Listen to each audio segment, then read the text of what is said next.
Perfect. Awesome.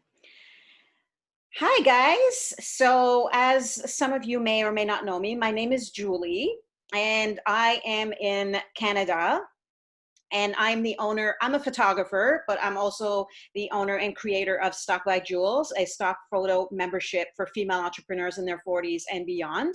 And I'm super excited to be here today with you guys. And I'm super excited to bring this to you. And my hope is that once a month I can have a guest speaker in our group to talk about or teach you guys about any of the things that any and all of the things that we struggle with in our businesses at some point in time. So I'm very excited to have Elli with us today, and I'm confident that you are going to learn so much good stuff from her.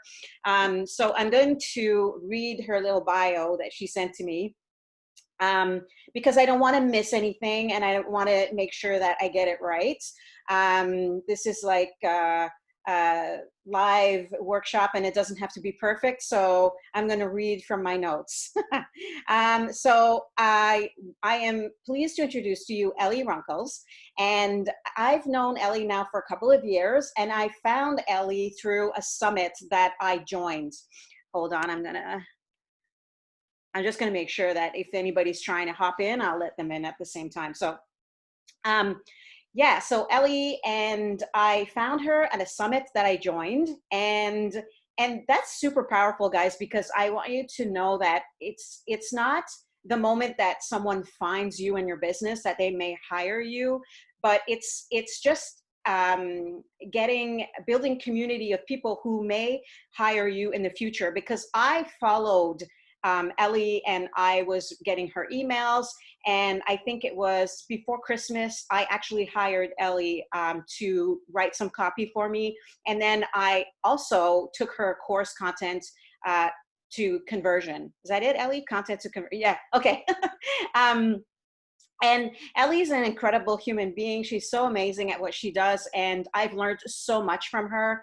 And also, my business is much more converting now that I've gotten Elli to write some copy from me, and also that I've taken her course. Now I'm able to actually also do that myself. So a little bit about Elli. Elli actually lives in Spain, but she's from the United States, and she is a sales and launch copywriter who helps online business owners up-level their launches with words that connect and convert. She's worked with dozens of brands, from solopreneurs to seven-figure businesses, to help them master their messaging, write sales copy, and use content marketing to consistently attract and convert ideal clients. Originally from the US, Elli has called Spain home for the last 7 years. And when she's not working in her business, you can usually find her hiking, introverting with her cats, or planning her next adventure. And also lately gardening, right? Yes, yeah. So I'm super happy to introduce Elli to you guys, and she's gonna talk to us all about all the good stuff about sales page copy, because we all want and need that in our lives, right? So without further ado, Elli, I leave it to you. All right, thank you for that introduction, Julie. I'm super excited to share this presentation and training with you guys all about writing sales copy and how to write a high converting sales page. So to get started, let me go ahead and share my screen, because I've got some slides to share with you guys. And so the topic today is how to write a high converting sales page, right? So before we dive into this, let's talk a little bit about what you can expect from this training. Because obviously you're here because you want to be able to write a high converting sales page, right? But some of the things that I find that really get in the way when it comes to writing a high converting sales page is, first, there's like all these kind of doubts and questions that a lot of people have before they even get to the point of writing a sales page. And so the first things that we're going to talk about is whether or not you even need a sales page in the first place. So we're going to talk about what types of offers that sales pages work really well for, and situations where you may not actually need a sales page. And then the second question, and this is probably like the number one question that I get asked all the time, is why are sales pages so long? Or does my sales page actually need to be this long? And so we're going to address that question first, and then we'll get into, once you have kind of gotten the full picture of really what a sales page does for your business and whether or not you actually need one, then we'll get into the details of how to go about writing one. Okay, so to kick things off, let's talk about whether or not you need a sales page. Okay, so whether or not you need a sales page, this is a question I get asked a lot. Like, do I actually need one? And just to kind of clarify, when we say the word sales page, especially in this kind of online business space, what we're typically talking about is those long form pages with a lot of information that kind of paint the picture of like, this is the struggle that your ideal client is experiencing. This is the solution they want to have now. And then here's all the information. And these pages that kind of seem to go on and on and on, right? So that's the kind of sales page that we're talking about. So let's talk about what types of offers need a sales page. But really this question of, do I need a sales page, is not exactly the best question to be asking yourself. Really the question that you want to be asking is, can I get away with not having a sales page? Okay, because the truth of the matter is having a sales page is going to help you convert. Like when you have a sales page that is working for you, like when you have a well-written sales page that you really put the time and energy and effort into writing well so that it speaks to your ideal clients, that is going to increase your conversion. Like there's no question about that. For really any type of offer, this is going to help you with your conversions, right? But there are some offers where a sales page is not quite as important. So for example, we're going to talk about the different types of offers here in just a second, but there are types of offers, this is especially true with services, you can get away with not having a sales page if you sell services, like whether it's a high ticket service or a medium ticket, like medium price service, whatever the case may be, you can get away with not having a sales page and you'll probably still be able to get your clients. For example, if you go and look at my website, I don't have a great sales page for my done for you high ticket services. I've got some information about those products those services there, but I don't have a full long form sales page for those services because people are going to get on a call with me first, right? And so people who when people are going to get on a call at some point in your customer journey before actually making the decision to work with you, the sales page is not quite as important because it doesn't take quite as much to convince someone to get on a call and have a conversation with you as it does to convince someone to pull out their wallet and spend money with you, right? Like pull out their credit card and pay right away. And so you can get away with not having a sales page for that type of offer. That being said, there will also be people who go to, with the services page example, go to your website, look at the information you have available on your sales or on your website about your service and think, this is interesting, but I don't quite have enough information. So I'm not even going to book a call yet because I don't quite have enough information. So that being said, like, yes, you can get by without having a sales page for services specifically, but the sales page will help, like the purpose of the sales page is really to get all the information about your offer, all the information that your ideal client might be looking for in one place. And so without a sales page that really gives them all that information, there will be some people who don't have enough information to even take that next step, even if it's not to buy. Okay, so to answer that question of do you need a sales page, the real answer is not necessarily like, oh, I have a service business, so I do or don't. Or, oh, I sell a course or a membership or whatever the case may be, so I do or don't need a sales page.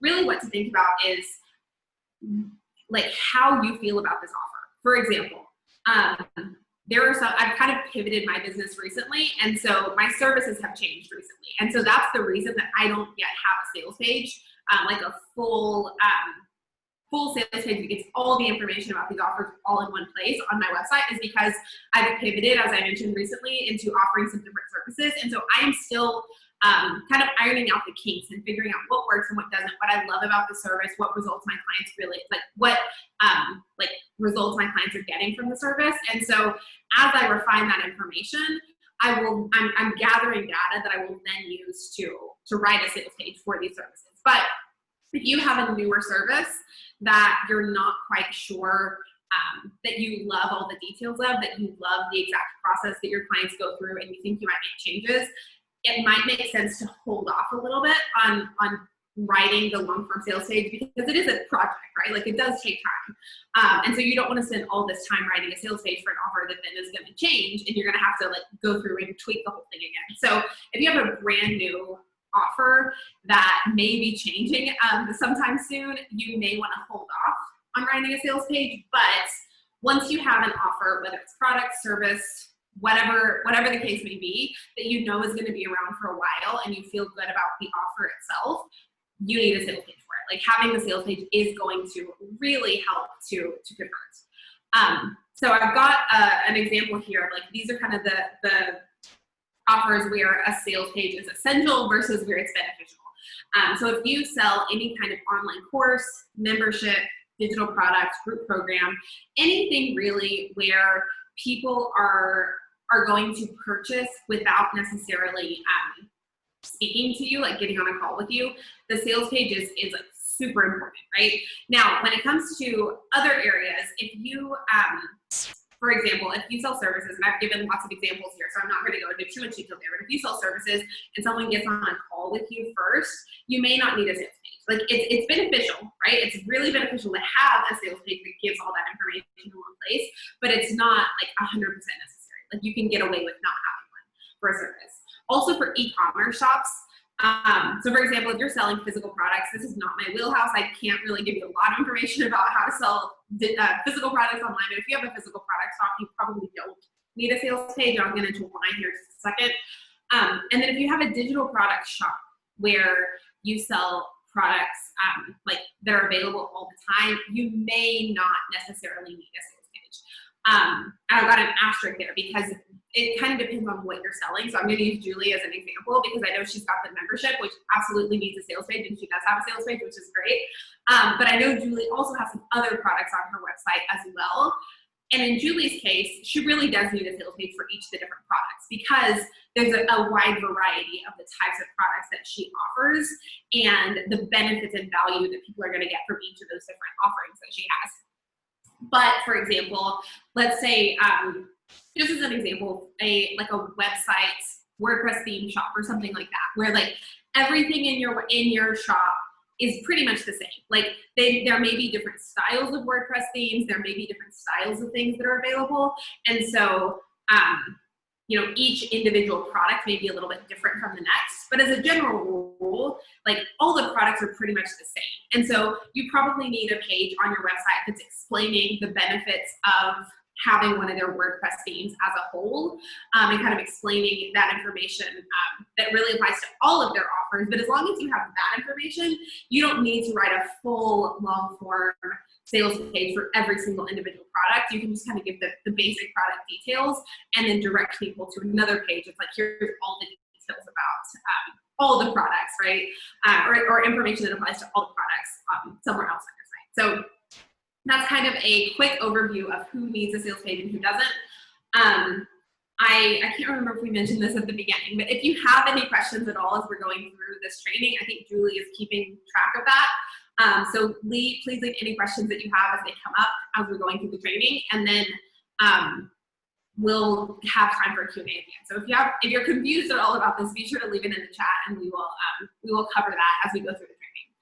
All right. So a final kind of note about why sales pages are important, and this is also kind of starting to hint at why sales pages are so long as well, is this question of, are people deciding which to buy or whether to buy when they purchase something from you? And I'm going to explain that. Okay, so this kind of will explain why e-commerce shops like physical products don't necessarily need a full long-form sales page, and that's because usually, not always, but usually when it comes to physical products, that's something that we've been purchasing for like thousands of years, right? Like we've been buying physical products from each other. And so that's something that we're pretty used to buying. Digital products are a much newer thing. And so it's gonna generally be harder to sell a digital product than a physical product for that reason. Physical products are hard to sell they've got their own set of problems and difficulties when it comes to selling those products. But as a general rule, since we're talking primarily about digital products, when it comes to how much information people need in order to feel really good about buying from you, this question of are they deciding which to buy or whether to buy is really important. So for example, If you think about Amazon, we're all familiar with Amazon. We all buy probably too much stuff from Amazon on a regular basis, right? I want you to think a little bit about your experience of like the last thing you bought from Amazon. Did you have a thought and think, I really need X? I'm going to go and look at Amazon and see what the options are. Or did you think, I'm in the mood to shop today. I'm going to go to Amazon and just buy whatever's available, right? Like probably it was the first one, right? Probably you had the thought. I'll give an example. Like I recently bought a food processor on Amazon for my kitchen because I was in the kitchen, I was chopping vegetables, and finally I just got fed up and I was like, I need a food processor. I'm tired of chopping all these vegetables. And so I was off of Amazon. I was not thinking about Amazon at all, but I had the thought, I need a food processor. I'm going to go to Amazon and look. And I already had the thought in my head, I want one of these, so I'm deciding which to buy, right? Like I'm deciding which of these options that I want. So I didn't need a sales page that was convincing me that I needed this because I was already convinced. I was just kind of looking like, I want to know the details, I want to know the specifications, and then I'm going to make purchase, right? In the online space, that is not usually the case. For example, if you sell coaching, if you sell a stock photo membership, if you sell, there's a lot of different examples, but generally, for the most part, the services that we sell in the online space or the digital products that we sell are something that people are not quite convinced that they 100% need yet. For example, working with a coach. That's a pretty common example in the online business space. For the most part, there are people out there who have worked with coaches that are 100% on board. Like coaching is like a necessity in my life. I'm always going to be working with a coach. And so they are deciding which coach is going to be the best fit. But for the most part, in the coaching industry, people are still not quite convinced that they need a coach in the first place. And so your sales page is doing more than just giving them the details of like, here's what my coaching package looks like.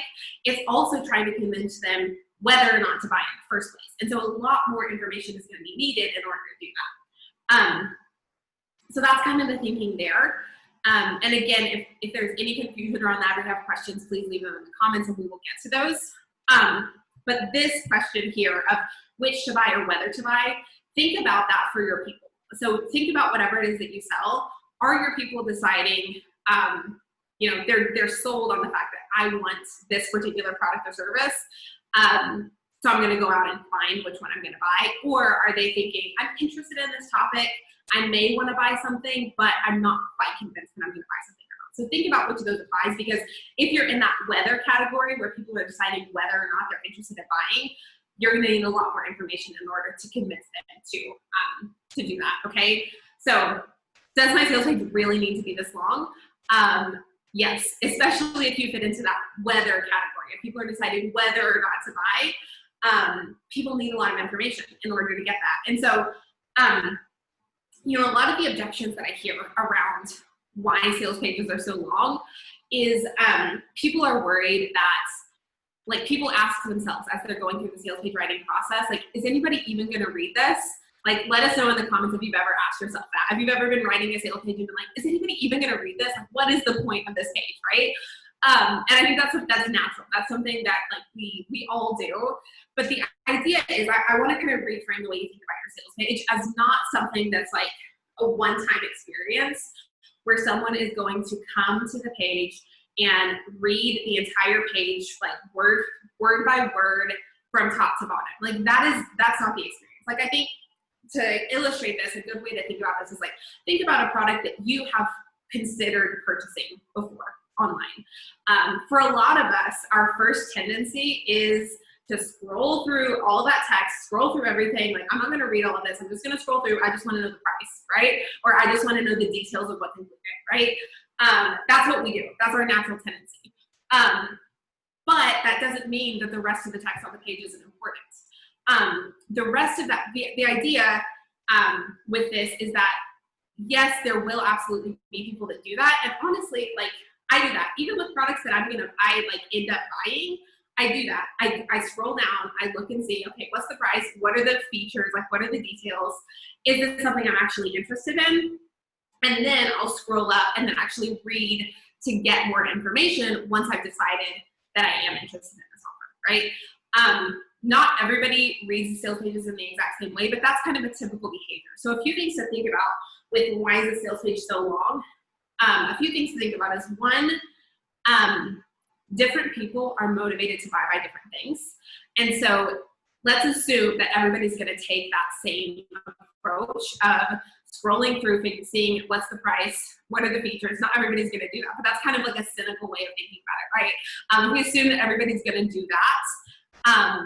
Then the next step is once they decide, okay, this is something I'm still interested in, usually what's going to come up next is a question of like, okay, but is this really for me? Or okay, but is this going to help me with X, Y, or Z? And so whatever that first question that pops up is, then they're going to start scanning the page. Then they're going to start searching the page for the information that is really going to answer their question. And so it depends on the person. Some people will find that section really quickly and only read that section, and maybe the frequently asked questions, they may get the information that they need there and be like, okay, cool. Like that gives me the information I need, I'm ready to buy. Other people may just think, okay, I've still got questions, so I'm going to read the rest of this information. And so they scroll up to the top, and then they at least skim through, right? They may not read everything, but they're at least skimming through to get the gist. For other people, this is especially true if you sell like an evergreen service or product that's available all the time. Someone may come to your site and do that just kind of, I just want the details, I just want the information about the offer. I'm not going to read the entire sales page now, and they leave. But then as they get closer to the decision to work with you, they start spending more time on your page. So especially if you sell a high ticket service, people are not probably, like there may be some cases, but for the most part, people are not going to land on your sales page and purchase the first time they land on the sales page. For a lot of people, they will come to the sales page multiple times, and they'll look at different sections each time, or they may pay a little bit more attention each time. The first time they're just looking to see the price or just looking to see the details. The next time they might read like the headers at least to kind of get the gist of what your offer is. And then when they're like, okay, I'm ready to do this, they may read the entire page, right? So that's just to give you a few examples of different scenarios, because everybody is different. And our tendency with sales pages and just in general is to assume that how I do it is how everybody else does it, right? So you might think, well, I never read through a full sales page. I just like want to get the gist and then I'm ready to buy, right? But that's not how everybody buys, right? Like there's so many different personality types and factors that are going to impact how somebody makes their decisions. And so that is something that I just kind of want to keep in mind, is that different people have different buying behaviors. Different people are going to be convinced to buy your offer for different reasons. And so that is really why your sales page needs to be so long, is because we're putting all the information about your offer all in one place so that everybody who's an ideal client for you can find the information that they need in the way that works for them in order to make the sale. So yes, probably nobody's going to read your entire sales page. But that's okay, right? Like we still need all that information there, because there will be a few people who read the entire page, but for the most part, by having so much information, you are helping people find the information that's relevant to them, no matter what their buying behaviors are. So that is kind of just a quick explanation of why and the why behind sales pages. But now let's dive into actually like what to do now that you understand that yes, you need a sales page and why it's so long. Now let's look at like how to actually go about writing this thing, right? So the first step, what happens a lot of times when people writing sales pages is that they sit down and think, I need to write a sales page, and then they just stare at this blank cursor and are like, what on earth am I supposed to write, right? And so the process that I recommend following is to actually work from two separate documents. What I like to call is like your first brain dump document. And then the second is like, you can call it like your official sales page, because it's like scary to start typing on a blank document that feels like this is my official sales page. It's got to be perfect, right?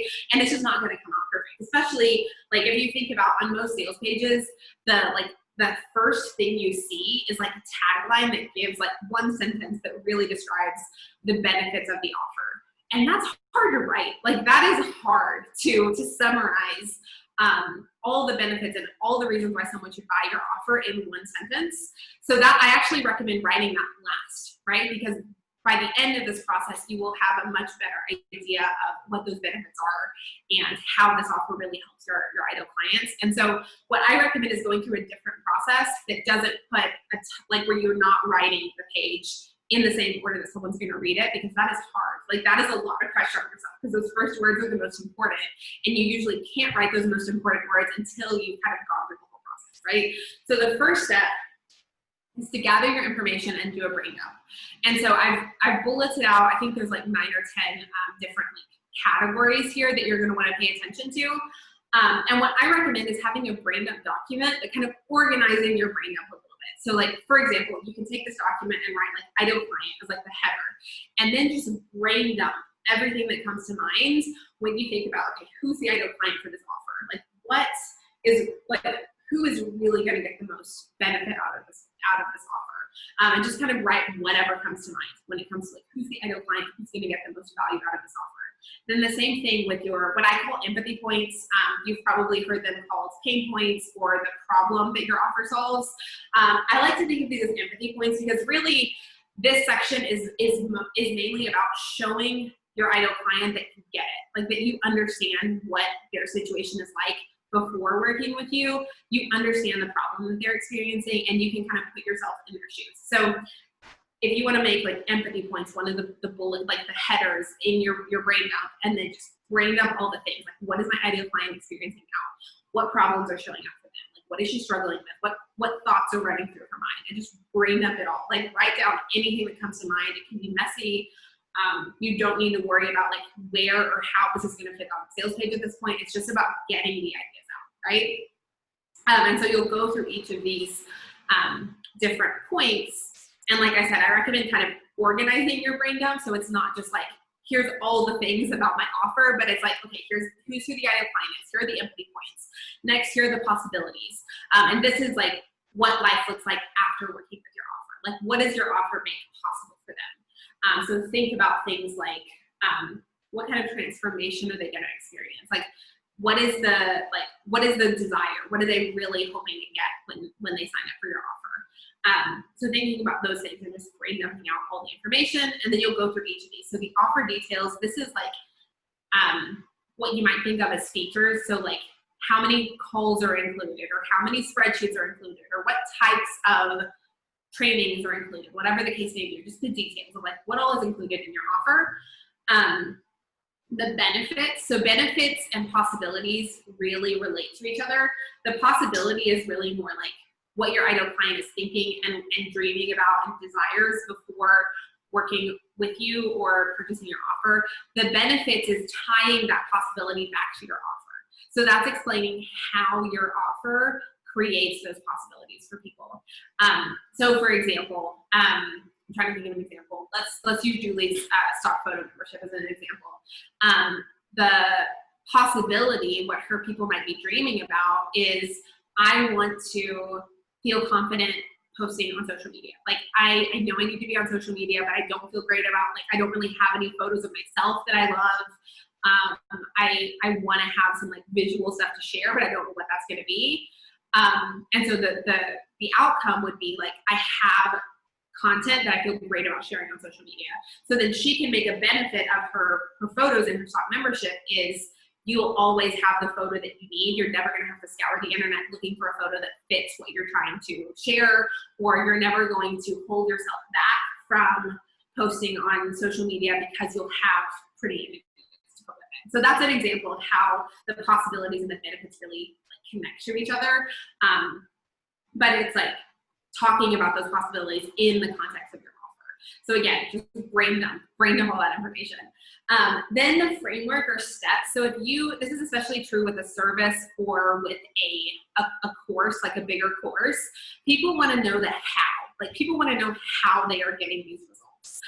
So this is more than just the features of like, it includes like 5 coaching calls or whatever it is. This is actually like, what's going to happen on those coaching calls? Like, how is this going to work? So if you have a course, this may be where you list out the details of your modules and the process people are going to go through. If you have a done-for-you service, it may be like the steps the client will go through. So this could be like, the first step is you fill out a questionnaire. The second step is we get on a call. The third step is like you sit back and I do the work, and that can literally be on your sales page. The fourth step is you get to review.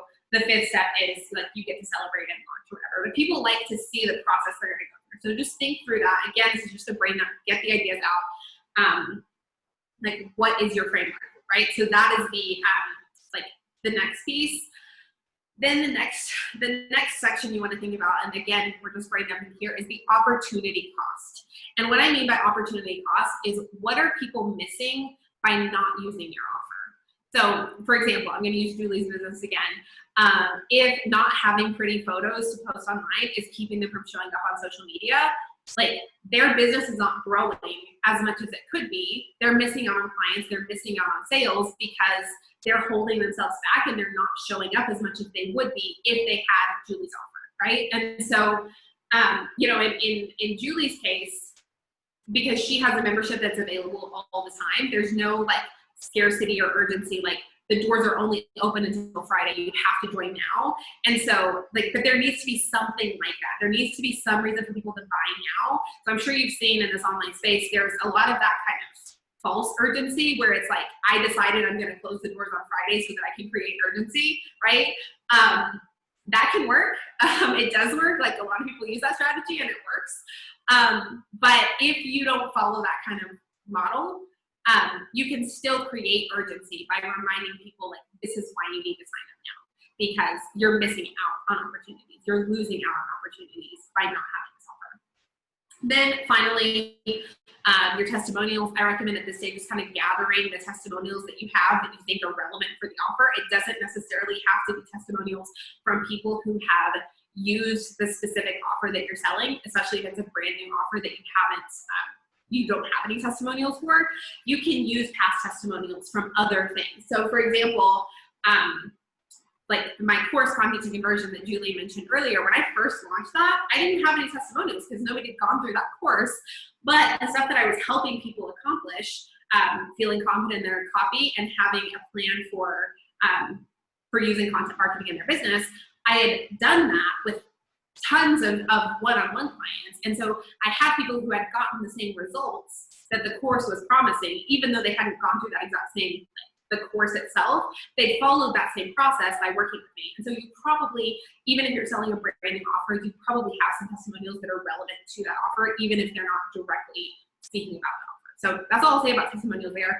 And then finally, frequently asked questions. Think about the questions that people might have. And again, we're just brain dumping. So just think about what questions people might have about your offer. This can be practical questions like, how do I log in? Where's the information going to be? Where do I find these particular pieces? Things like that. But it can also be objections, like those unspoken questions that people have about, like, is this really going to work for me? I'm not like very good at, like, for example, with any kind of really tech heavy offer, they might be thinking, okay, I'm interested in this, but I'm not very good at the tech. Like, am I going to be able to do this? That's an unspoken question that a lot of people will be asking. And so just think about what are the questions people are going to be thinking about, right? So this is step one, is to just gather the information, just brain dump all these things, okay?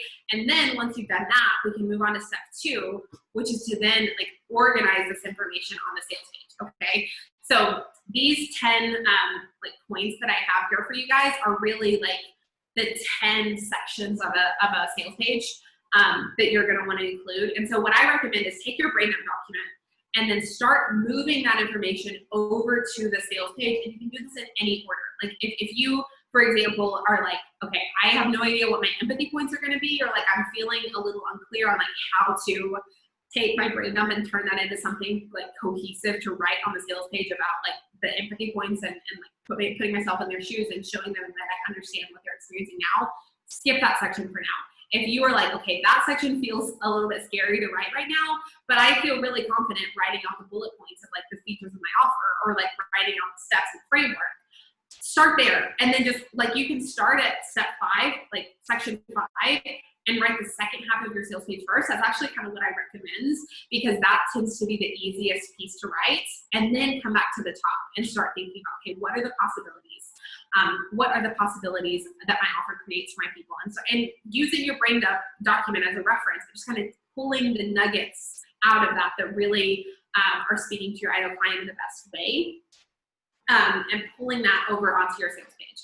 And so this is kind of like where it's going to start coming together a little bit more as you start kind of taking your brain down and putting it into this framework. But still it's going to be messy, right? Like this is going to take several iterations to really get it looking right.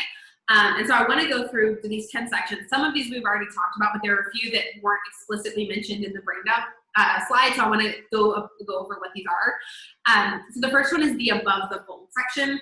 This is like if you think about a newspaper, like that's usually folded in half when you're like looking at the newspaper and thinking about buying it. The above the fold is like everything you see on the front page that's like going to grab your attention and make you decide if you want to grab the newspaper and like open it up and read the whole thing, right? So it's like that headline. On a sales page, the above the fold is what people see before they start scrolling. So what they see when they first land on the page is going to tell them if they're interested in whatever you're talking about enough to continue scrolling. So the above the fold, this is what I was saying. I recommend this is like the last section you write, even though it's the first section on your sales page, because there's like a lot of pressure on this section. But basically in the above the fold section, what you're going to want to include is the name of the offer and then some sort of tagline. And that's like one sentence that kind of sums up the benefits of your offer and the pain point that it takes away. So to like why someone should buy your offer. It's one sentence. And again, I recommend doing this last because it's not an easy thing. And you will probably, as you start writing, especially like the empathy points and possibilities, you'll kind of land on, okay, these are the things that people are really looking for. And that will help you write that final sentence. Then once you've kind of done that, so let's talk about section 4 because we haven't really talked much about that. But you'll want to provide like a description of your offer. This is usually like 1 to 3 paragraphs, probably about like 5 to 10 sentences total, kind of describing your offer. So just write about what your offer is. And if you get stuck here at all, just brain dump here, like a brain dump, first thing that comes to mind, description of your offer, and then start cleaning it up with the benefits specifically. You want to really emphasize the benefits of your offer in this like paragraph description of your offer. And then next you can get into the features and then the framework or steps will follow going through your offer. We've already talked about the opportunity cost, but you'll definitely want to have a section on your sales page talking specifically about that. And then the self-identification section, this you've probably seen on sales pages where it's like, this is for you if, this is not for you if, and there's like a bullet pointed list. The goal with those sections is to help people self-identify as an ideal client. So they want to be, like with that section, your goal is for people to be saying, okay, yeah, that's me. Yeah, that's me. I think this is going to apply to me. Yeah, okay. And like just kind of giving them confirmation. And so you want them to read that section and help them to identify themselves as ideal clients. So you want to have a section for that. Testimonials I've put on here as like section 9, but really testimonials are going to kind of be weaved throughout your sales page. There's not just going to be one section with testimonials. You can weave those through. I recommend probably doing a few testimonials after section 4, like after the offer description itself. Probably another one after describing the framework, after section 6. Definitely where I've got them listed, like after the self-identification, but really those can kind of just be dispersed throughout the sales page.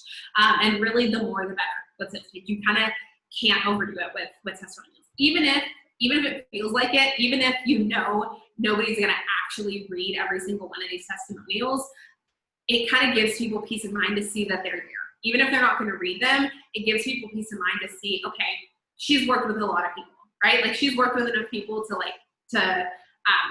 to know what she's talking about. Or, okay, all these people have trusted her. I'm assuming, like, even if they don't read, people are naturally going to assume that you didn't put a testimonial from someone who gave you a terrible review on your sales page, right? Like, people know that that's not the case. So if they just see that they're there, they're going to know that these are all people saying good things about your offer, even if they don't read. So really, you can't go wrong with like the more testimonials, the better. And then finally, that last section is going to be your frequently asked questions. And this you will probably have done most of the work in the brain dump of like at least identifying what those questions are, but then you'll just need to write out key answers to those questions, right? Elli, So then I'm just gonna interrupt you for a quick minute. Yeah. Victoria had a question, and because it's related to this page, I just wanted to ask it to you now instead of at the end, since we're already on the topic. But she asked, what do you mean by opportunity costs? It's like if you take this product, you will lose XYZ, or is it reverse their thought process? Yeah, so the opportunity cost is basically like what opportunities are they missing by not having your products? So basically with this, like with this section 7 as a general rule, you want to have some way of creating urgency to give people a reason to buy now. So that's really the whole purpose of the opportunity cost, is telling people why should they buy now.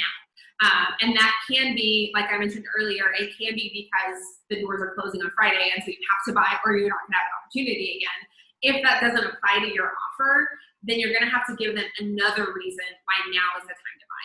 Because without that compelling reason, people will think like, okay, I'll do that someday, right? Like, I'm interested in this, but I'll do it someday. Just like the example I gave at the beginning of me buying a food processor, right? Like, it's something I've been saying, oh, I'll do that someday. I really want one of those. But like years, I've been saying that for years.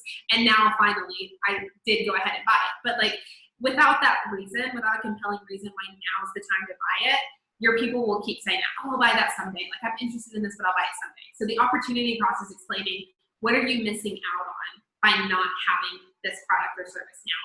Like with the example I gave of Julie, if people are holding themselves back from showing up online because they don't feel great about the photos that they're sharing, they're missing out on clients because they're not showing up as often as they would have. And so less people know who they are, and so they're missing out on opportunities. So that's my answer there, but let me know if you have any other questions or if that would clarify it totally. So once you've done this, once you've kind of gone through this second step, you should see your sales page kind of starting to come together, but it's still very messy, right? Like, this is a messy process, and just kind of embrace that as you go through the process of writing a sales page, because it is messy. The final step is where we're going to really refine it, okay? So what I recommend that you do here is each of those sections that we just talked about on the last slide, you're going to want to have headers for each of those. This is like the bigger text that really stands out as people are reading through.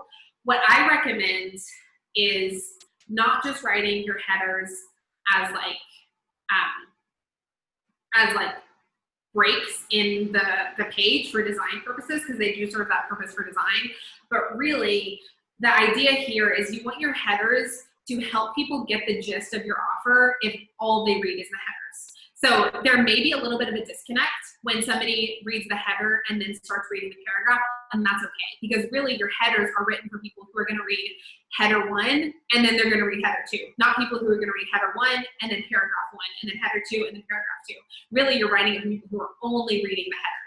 And so, for example, like in that possibilities section, what a lot of people will do is use the word imagine as and this is a good strategy to use the word imagine. It's like, imagine, waking up every day and feeling energized and ready to start the day, or something like that. But you're talking about the possibilities, right? And so sometimes people will say, like, imagine is their header, and then they just got bullet points for like, imagine doing this, imagine doing this, imagine having this result.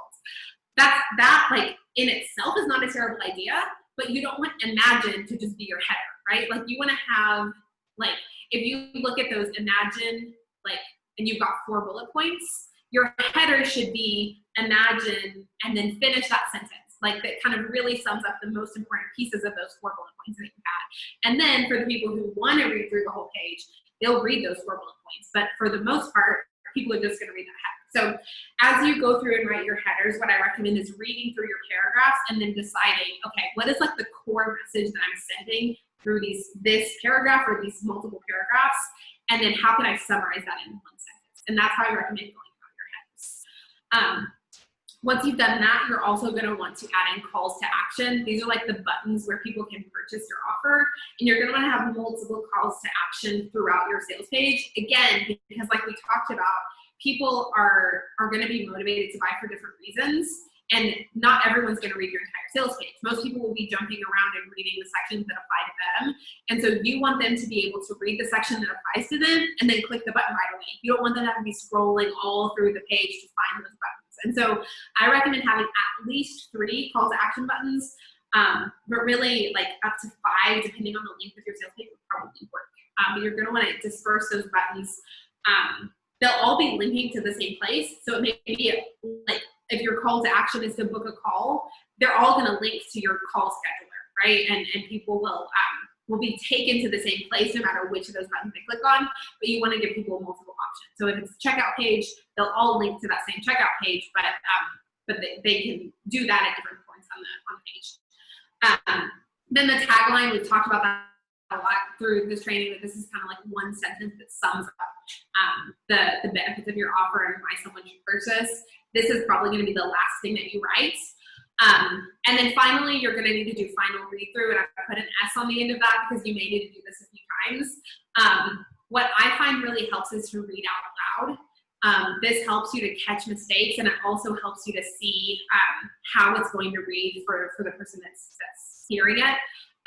So I recommend reading out loud, and you may want to do this like 2 or 3 times, and by the 3rd time, you'll start to feel like, okay, this is like really coming together.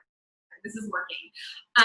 So this is like the bulk of what I have for you guys, but I just want to say kind of to wrap this up is like, if this feels like a messy process, or if it sounds like a lot of work, it is, right? Like it's not something that's just going to happen like magically. And so I think that's where a lot of people get tripped up, is they expect that, well, they start to think this is hard, so I'm probably doing it wrong. But the truth is it's hard, which means you're doing it right. So if you get into the process of like, I'm really stuck on what to say here, or I don't know exactly how to word this, just keep going and it will come to you. So I just want to leave you guys with that little bit of encouragement that if it feels hard, it's okay. Just keep pushing through because you're doing it right. All right, so that's all that I've got for you guys. I know we're going to have a Q&A section, but I want to just let you guys know really quickly. I have a sales page checklist that you guys can grab, and I've got a little bit of a disclaimer with this checklist because I'm in the process of updating this, and so this isn't like, it doesn't totally 100% match what we've talked about today. It'll definitely help, it'll definitely give you a guide, but just want to give you that disclaimer.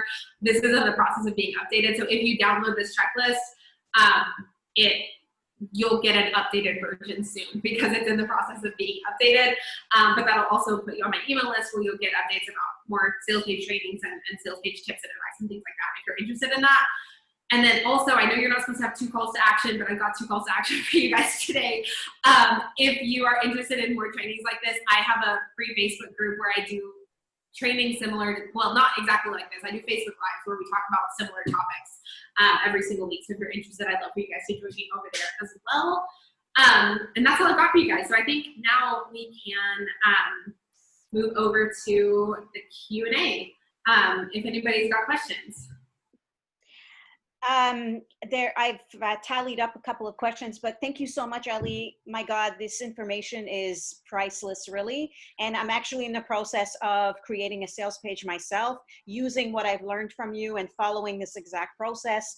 And it does feel messy and overwhelming when you start, but once you start doing that brain dump exercise and you start putting stuff into place, and like, I think it's okay to take a break from it and come back to it later.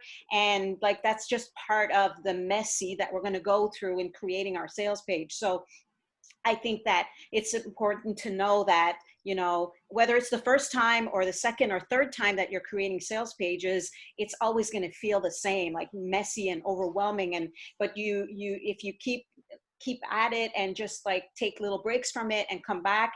And what I do is I'll write what I feel and what I hear in my head. And I just write it all out. And then I'll come back 1 or 2, 3 times afterwards and I'll just read it out loud, and then just make sense of it. And then just keep on with that process. So that's been amazing information. There's a question that came up. And actually, I wrote that question while you were talking, but it's about testimonials, right? Because we don't always start with testimonials. So my question to you is, how can we get testimonials if we don't have any yet? And also, Narisa said, do testimonials have to be from paid products, or like she gets a lot of feedback on her blog posts being very helpful? Would something like that work?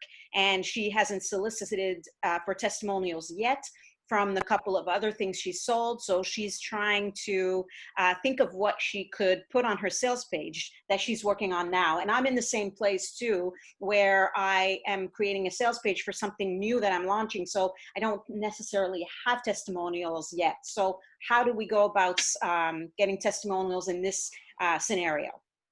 Yeah, that's a really good question. So I mentioned a little bit going through the training that if you don't necessarily have testimonials for the specific offer that you have, you can take testimonials from other offers if they apply, right? So I gave the example if, for example, in my business, I do a lot of writing sales copy for clients. When I started doing more education and educating people on how to write for themselves, I didn't really have any testimonials from people who just followed the steps themselves, but I did have testimonials from people who had gotten good results from their sales page, even though I was the one writing it. And so it's still the same results that people are getting at the end, even though the process is different. And so in that case, those kind of testimonials can work. But like, for example, in your case, Julie, it sounds like, and correct me if I'm wrong, but from my understanding, most of what you've sold up until this point is like resources. Like you've got access to these photos, Yes. you've got these like resources to use in your business. And at this point, you're kind of shifting a little bit to this next offer is kind of going to be more education and helping, like guiding people through the process. So you may not have testimonials about that specific piece. So one thing that I recommend is if you're a little bit established and people know you, like you have business, whether it's friends or clients or people who just like love your products, you might ask them, like, let them know like, hey, I'm launching a new product. Like, would you be willing to just kind of write a little bit about like, and it can be almost more of a testimonial about the person themselves, right? Like it could be like, for example, I could give a testimonial, even though I don't know what Julie's product is going to be. I can say like, literally everything Julie puts out is amazing. And I know that this is going to be an amazing course. For example, I don't really know that much about the course, but I can confidently say that. So I could, like, that could be a testimonial. I'd be happy to be that, Julie, if I'm looking for your product if you need it. So asking friends like that could work. Another thing that can work really well is market research calls. And I know this may sound a little off topic or whatever, but I always recommend doing some market research to talk to people about like what they're looking for related to the offer that you're creating. And one thing that I usually do on these market research calls is I ask, what questions do you have about sales pages, for example, or what questions do you have about this offer? And that is good from a market research perspective because it really helps you to understand objections people are going to have and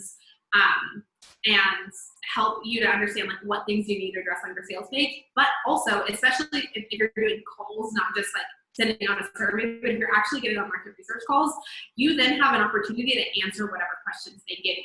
So you can say, for example, if someone says, asks about on like the question that they ask on the market research call is like, I really have questions about like how to structure my sales page. Then I would have the opportunity to then say, okay, well, let me give you a little bit of an explanation. And I can do a little bit of kind of teaching on that market research call. And usually there are some like little moments that kind of come up. People say, oh, wow, like I get this now. This makes sense now. And you can take whatever they say and be like, would you be willing to like, just like write a little snippet, right? Like a little snippet. It's like, Ellie helped me to understand the importance of sales pages in a way that I never understood it before, for example. And that can, you may need to think a little bit about that because they probably won't say that directly on the market research call, but you can read between the lines and then just ask them. So like send an email after the call and be like, hey, I noticed that like it seemed like you really got some value out of this call. I'd love to just like include a little snippet on my sales page about how I helped you with that. Like, would it be okay for me to use this quote and just write it yourself and ask if that's okay? So those are a few ideas there. Hopefully that helps. You don't necessarily have to do this on market research calls. It could be with clients. It could be with friends who happen to be ideal clients for your offer. There's a lot of different possibilities there, but those are some options for getting testimonials when you have not worked with anybody or don't have anything relevant for the particular offer you're selling. I'm talking to mute. That's awesome. Yes, that's really helpful. I have another question for you, Ellie. I've heard from other sources not to put a picture of the product at the top of the sales page. I assume because it builds anticipation. Does it really matter? That's a good question. So I will again give a disclaimer to my answer here because I'm not a designer, a sales page designer. So a sales page designer would probably be able to give you much more specific suggestions there in terms of where to put those products, like mock-ups or examples of your product, pictures of your products. My understanding, what I know about sales page design is that having pictures of your product is super important. If you have a physical product, that's pretty obvious why you need that, right? And it's pretty easy to get those photos because you have a physical product. But if you sell a digital product, which I think is what most of us do here, having some sort of mock-up to show, like, kind of help people picture themselves using it. Even if it's something that's intangible, they're not going to hold in their hands. They want to be able to picture the experience of using it. And so by having a mock-up of like the course portal or like the worksheets or like all of the elements combined in one image, that is really important. As far as where to place that on the screen, I would say, I mean, my thinking is it would probably actually help to have it up at the top. But I don't take my word for that because I'm not a designer. So I would just say it's definitely going to be important to have that content on the page, but I'm not sure. Like, I don't want to give you the wrong answer there or say something that's not correct there, because I'm really not sure about that, like where it makes the most sense to include that. My thinking would be it probably makes sense to have it at the top, but a designer might disagree with me. So I'm creating my sales page now, and I'm actually I have that on my page. So what I've done is I've just added a photo at the top with my statement, my tag, the title of my course and my tagline, and I've added the graphic of the product, so the mock-up right before or around the price where I introduce what my program is. So that's where I've put the mock-up. And Victoria says, yes, having a digital product, it needs to be visually tangible. It's a great to see the value of your money's worth as well, right? So when it's like mock-ups, and those are easily done in Canva. You can usually also find mock-ups for those. Oh, good, she says makes sense. Okay, yay. Was there any other questions, guys? I think I've answered, she's answered all the questions. Denise said she thinks it's very helpful for her next launch. Yay, I'm so happy, Denise. And I'm sure Ellie is too. So those are all the questions that we've had so far. So nothing else, but I guess that if anybody else has any questions, they can always either ask in the event or hop onto your group and ask in your group as well, right? Yes, of course. I'll pull that up again. If you guys want to join my Facebook group, it's called Launch Confidence is the name of the Facebook group, and you can go to ellirunkles.com/FB group, and that'll take you to the Facebook group where you can join. So if you have any other follow-up questions or anything else related to sales pages that you want to chat about, feel free to join that group, and we can continue the conversation there. Amazing. And Victoria says, thank you for putting this together. So, and I'm going to link all of this good stuff on my Facebook group, and I will let you guys know where you can find Ellie as well. Aside from the presentation in the comments, I will link her group and her pages on to my Facebook group. So thank you so much for coming today, you guys. I hope that this was helpful, and we will have a recording for you as well, so you can watch this again. I know that it's a lot of information to take in, but having and being able to rewatch it is definitely helpful, that we can take notes again. So do you want to sign off, Ellie, as well? Yeah, thanks so much for being here. This was a lot of fun, and I really enjoyed it. So I hope you guys have too, and hope to connect with you guys either in Julie's group or in my group to continue this conversation. Awesome. Thanks again. See you soon, guys. Bye. Bye.